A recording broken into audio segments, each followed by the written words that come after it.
Just when you thought the Labour government in the UK, led by Keir Starmer, couldn't possibly stoop any lower, this so-called human rights lawyer has surprised us all. He had just told all of us that how dare we form any positive opinion about him, and how dare we expect anything good from his government. Only a few days ago, this shameless man was shedding crocodile tears for the suffering of Palestinians by using hollow words such as intolerable and catastrophic.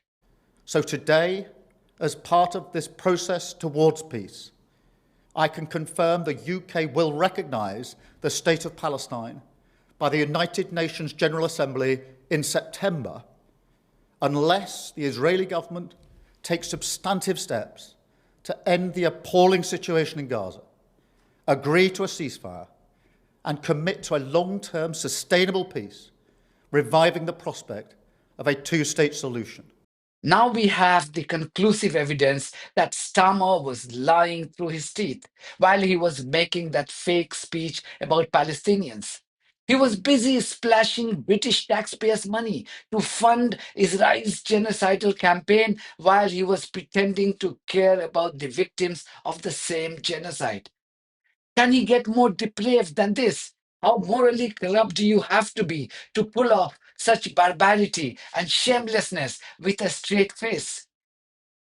Times Radio, which is a part of Times newspaper, which is owned by Rupert Murdoch, has conclusively proved that the government led by the shameless Prime Minister had hired US planes by splashing British taxpayers' money to deploy spy planes over Gaza so that Israeli terrorists could cause more bloodshed against unarmed and defenseless Palestinians. It was criminal enough for Starmer to use the RAF planes to help Israeli terrorists to commit more genocide in Gaza. Now it has emerged that he paid for US planes when RAF jets weren't available to ensure the continuity of the Israeli barbarism.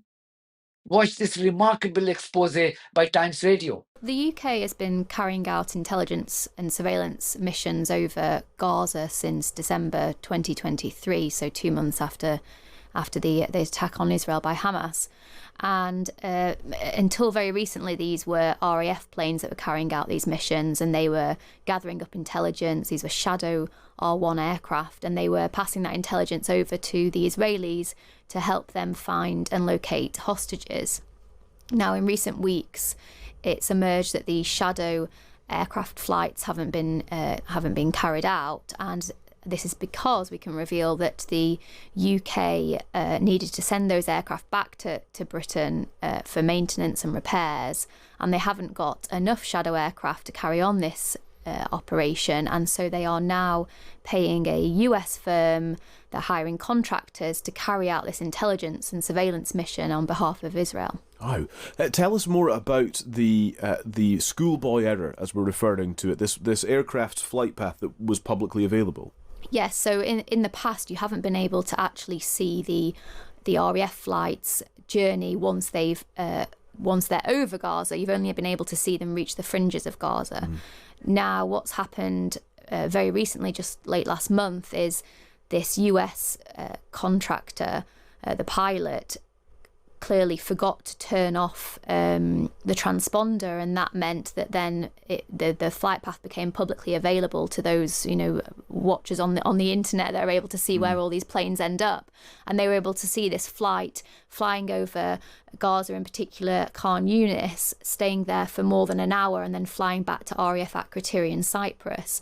This obviously then led to a lot of speculation about who owned this aircraft and who had leased the aircraft, whether it was the British, whether it was the Israelis, or whether it was the Americans.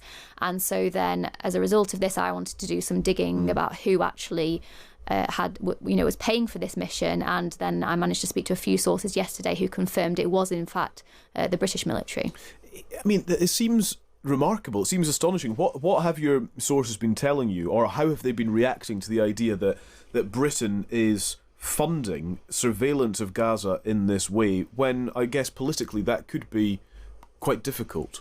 Well, my sources were just completely baffled by this, because they were saying, it's one thing having the RAF flights taking part in these missions over Gaza. But given the sort of timing of all of this and what we're seeing on the ground in terms of Palestinians being starved and killed, why didn't the UK then take that opportunity to say, well, actually, we're no longer going to carry out these surveillance missions, and instead the government has decided to hire a contractor to carry it out? And actually, I was just looking through some of our reader comments on this story, and they're also quite surprised that taxpayers' money would be used to hire a US firm to carry out this work.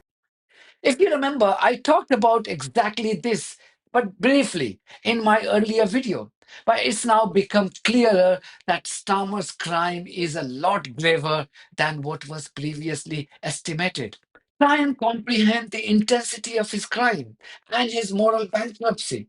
He had decided to pay for US planes to help the Israeli genocide in Gaza, even when Israelis were starving Palestinians to death by turning the aid distribution center into a slaughterhouse. This is the assessment of Doctors Without Borders. Watch this lady on Sky News.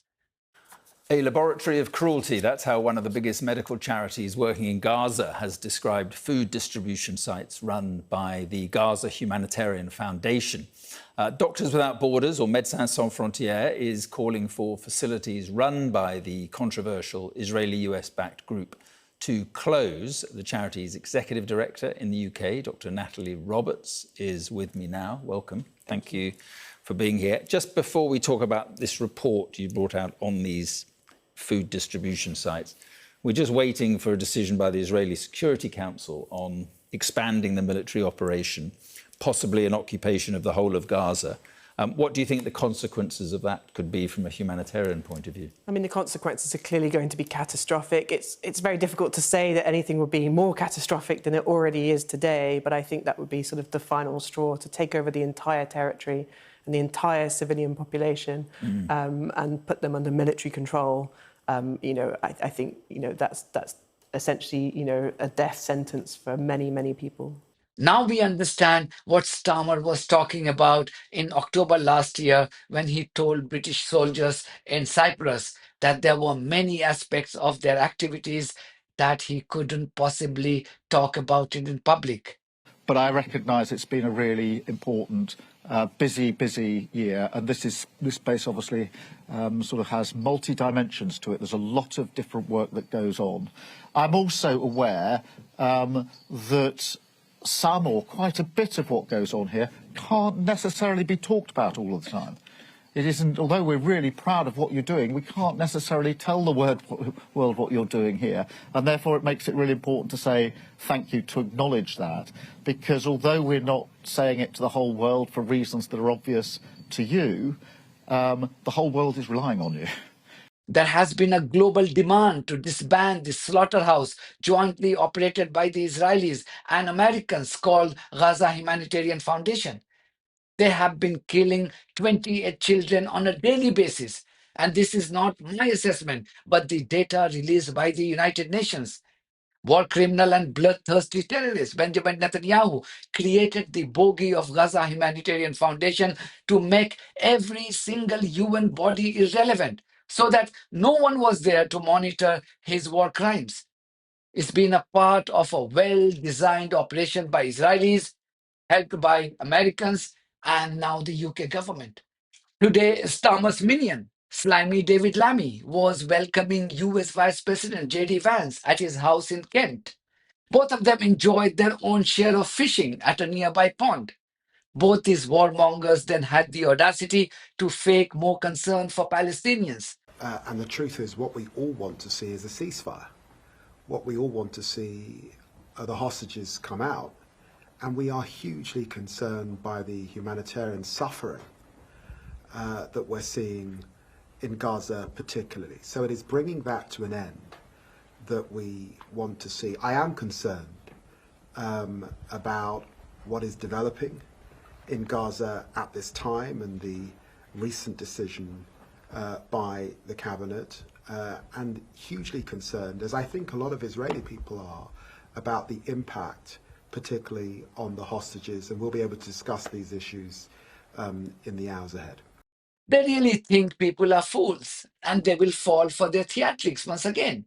What the likes of Starmer and Lamy have done in the UK in their desperation to cling on to power with the financial and media support from the powerful Israeli lobby is that they have turned the Labour Party into a party which sponsors genocide and Holocaust. But make no mistake, the Labour Party will never be able to remove this stain from its image for generations to come.